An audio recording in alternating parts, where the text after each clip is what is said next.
Yes, my talk is on a paradigm shift in hematological parameters in serious COVID patients. I'm from Kolkata, and I'll be talking predominantly of the geographical distribution and the hematological parameters in serious COVID patients. I have just used a subset of the COVID patients who have been serious with and admitted in medical super specialty hospital. This is my hospital, which is a super specialty hospital in Kolkata, a flagship hospital with many more in the rest of the uh, so I'll be showing the geographical distribution is West Bengal now as compared to the first wave. In the second wave, as this comparison shows, the first wave, the COVID cases, we had a steady number of cases, but it formed a great plateau as compared to the other places in Kolkata, like the other four metro cities, and overall in the states also, West Bengal was far down in the least in the first wave, but it's in the second wave, which maybe because of the political processions and festivities, for in short, COVID inappropriate behavior, which has led to this surge in the cases in West Bengal. Of course, the first case was started in Kolkata on March 2020, and naturally, it has always spread from the urban to the rural areas. So it predominantly talks about the cases in Kolkata. My hospital, medical super specialty, has also infrastructure wise made changes to incorporate all the surge that was there. And for a few months, it was a exclusive COVID hospital. To from first wave, where there was an initial spatial spread was much later. With the West Bengal average being zero point 0.6 as compared to even Indian overall average of 0.8, to world that time was much higher, 1.3. But during the second wave, West Bengal took over with the rise of the new mutant, that is B1618, along with the double mutant variant, which was already prevalent and which was a major component which formed the 90% cases registered for the peak. And at its peak, it had almost 33% positivity. In the general population, in our hospital, in the total number of cases, we were getting a positivity of almost 60 to 70% of the total number of tests being done in our lab. And but the COVID infection rate that time nearly, as compared to its previous 0.4, that time the rate shot up to 1.36. So, but by June, the cases started declining, and even now we have cases, but then it is much less than has come down to less than 10%. Probable reason and also was because of the rapid testing, which was initially not as much, but with the second wave, there was increased testing modalities made available. Also, infrastructure changes made by the different hospitals, one of which is our hospital, who started the testing almost in prior, and also made infrastructure changes with annexing of more places to isolate people as well as to treat COVID patients, bringing in infrastructure changes also to incorporate serious patients. Because it's a tertiary care hospital, we had a lot of critically ill patients coming in, also from the district areas. So this is a retrospective study of all the critical ill patients and those on who required stay for more than 7 days, also those who required ventilation support and also ECMO support. The criteria, of course, were that of respiratory failure, shock or other organ failure associated with that. So all those mild, moderate cases were not taken in this scenario. We are compiling and collating even more data to further increase this study and publish this further. So in this study, we have taken the hematological parameters were analyzed on the Mindray 6800 and then compared with all the inflammatory parameters for the severity, that is CRP, LDH, ferritin, and of course the coagulation parameters of either all the parameters of D-dimer, PT, APTT, and these were not just once, but as and when the patients had to be managed, it was dynamically done over in the hospital. Almost 90% of the patients had comorbidities. Predominant of that was hypertension and diabetes, but quite a few had CKD and even heart disease. And the age distribution that we saw as compared to the first wave, the second wave, we saw that the age parameters were quite different. In the first wave, we had more elderly patients coming in so the average age was around 72. But in the second, the major problem that we saw was quite a middle-aged people and younger people coming in, with the average age being almost 45 years. And also similarly, more than 60 years, the patients were almost from the bulk of the first wave, while in the second wave, they were quite low in number, almost 15%, because probably there was a massive vaccination drive, which has been fruitful in bringing down the numbers in the elderly patients. But it was the younger patients also. I think the factors that have come must have been responsive is that it was the younger population who is more mobile, more involved in the political processions and festivities and all those. So they were probably the mobile population, which probably resulted in this kind of a age distribution. Regarding the gender distribution, it is worldwide known and so similarly seen.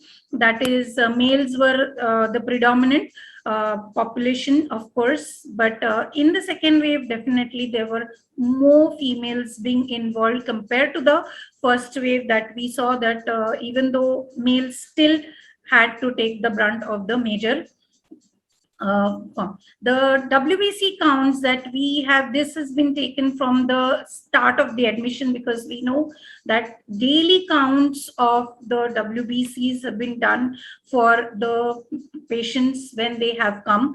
Some have been in the hospital and then been there. Some have shifted from other centers and come into our referral centers. So these were the most of the patients were having leukocytosis this time in the second wave, as compared to that of the first wave, where only 1/3 of the patients, almost 32.6% patients, showed leukocytosis as a presenting symptom. Most of the patients had normal counts, but in the second, we saw that it was leukocytosis predominantly, maybe because of the longer stay, as well as these patients were already severe with severity. Leukocytosis has been developed, and leukopenia as a presenting feature was not there much, especially in the second wave, though it was slightly more as compared to the first wave, where leukopenia was seen on admission, but predominantly that was not a presenting feature as when the patients were admitted, but they later on tend to develop it as and when the progress of the state is further. Regarding leukomoid reaction, this is a particular finding that we have seen more in this time, probably because of the peak or number of cases, and also maybe the use of steroids and other medications prior to even the critical illness that was there. So in the earlier first wave, we saw that almost 7.7% cases showed leukomoid reaction, that is more than 30,000 count. But in this particular wave, the data during the peak surge of the cases, nearly 32% cases had leukomoid reaction. This could be because of the increased use of steroids and other, also management of the patients in the other hospitals, could also be septicemia induced coagulopathies. That could be the major reason for this. Many of them, of course, were non-survivors. Almost 90% of those who had leukemoid reaction were non-survivors, and one third of them even had one third of these total people, persons or patients having leukemoid reaction had count even more than 50,000. In fact, one patient had a count shot up to more than 1 lakh, triggering it. But then, of course, the count then came down later.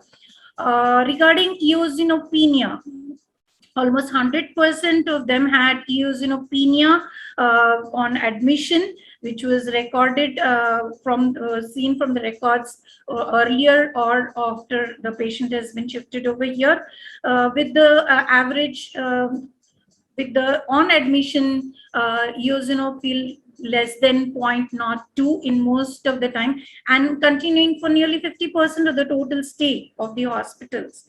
So the average stay that was there in the hospitals, we have calculated, this has been around 23 days for most of the ventilated and patients on ECMO. In fact, our hospital has the largest ECMO facility in Asia, which has been augmented because of the COVID surge. But the most important is that recovery of eosinophils was seen to come to normal levels in almost 100% of the survivors, and only 2 patients had actually developed eosinophilia. Both of them survivors. One of whom, of course, had developed mucormycosis. The other was not found to have mucormycosis. Thankfully, we had much less number of cases of reported mucormycosis in our hospital, though there were quite a few suspected cases. Only 2 of them were actually found to be diagnosed with proper details and with confirmed on culture. The NLR ratio was found to be increased as compared to the first wave that we saw in our hospital. The patients were checked for the NLR ratio. Most of the patients came with NLR ratio. All those who were in severe had increased NLR ratio. Even in the first wave, the average but was around 13.66, while in the current wave, the NLR ratio was also found to be increased to almost 21.48%. And as for the lymphocyte monocyte ratio, a very important finding that we found this time was that increased monocytes percentage, with a lot of atypical monocytes coming in, which was not so much as much seen in the first wave. So the absolute counts of monocytes went high, even, and with associated lymphopenia, the LMR ratios, there was an inverse relationship with the severity. So in the severe cases, as compared to the first wave, in the second wave, we see that the LMR ratio is much reduced as compared to the first wave. So being from 3.77, which we found as an average in the first wave, to 2.24 in the second wave. With regarding the platelets which were found to be initially, I think all my previous speakers have also said, and I've also studied on IPF. Platelets, initially, there is something called as a megathrombocytosis or megathrombocytes, which is seen in Bengal. Also, some people call them fondly as Bengal syndrome, because low counts and megathrombocytes is a norm in the eastern part of the country, mostly in Bengal and its nearby states. But so normally we tend to have a lot of low counts. Also, all the platelet parameters, including MPV, PDW, IPF are much higher as compared to the average nationally as well as that of international literature. But there was a different finding that we found in COVID patients, that as compared to the normal patients, the platelet counts were found to be much higher as compared to the normal, because normally we had to do a lot of slide reviews because of the low platelet counts that were there, but which markedly reduced during this COVID times, and which could be attributed probably to the increased use of, say, steroid causing a reactive increase in the platelets. So in spite of having low counts in here in COVID, most of the COVID patients, even in serious COVID patients, those on ventilators and ECMOs, you saw that the platelet counts remain normal as compared to the other. With leukocytosis, platelet counts were used to normal until after a prolonged stay, when the platelets started going down or the WBC going down, most of the time they were associated with sepsis-induced coagulopathies, which were confirmed by coagulation parameters. I haven't included the coagulation parameters in this part of the study because just concentrated on the parameters on routine parameters on the cell counter, and they were only found to be decreased while we did a platelet lymphocyte ratio. It did not actually correlate, and the low values were much lower as compared to that of the normal patients. So I haven't actually included in this part of the slides. Among the RBC parameters, these were always the last to respond in the routine parameters, because unless the patient had a predominant initial comorbidity like chronic kidney disease, hemoglobin RBCs relatively remain stable, and they decrease on in the later part of the stay with increased numbers of acanthocytes, cystocytes coming in. Also DCT positivity, which was found in quite a few of number of patients, but it was almost the last parameter to become and decrease in the patients that were serious. And most of the patients in whom it has decreased and have been non-survivors. Regarding a particular finding that we found this time, more and more patients came with immature granulocytes and normoblasts. Quite a few of them showing leukoerythroblastic picture. Of this picture was of course increased with more the number of day of stay, and also associated with marked leukocytosis.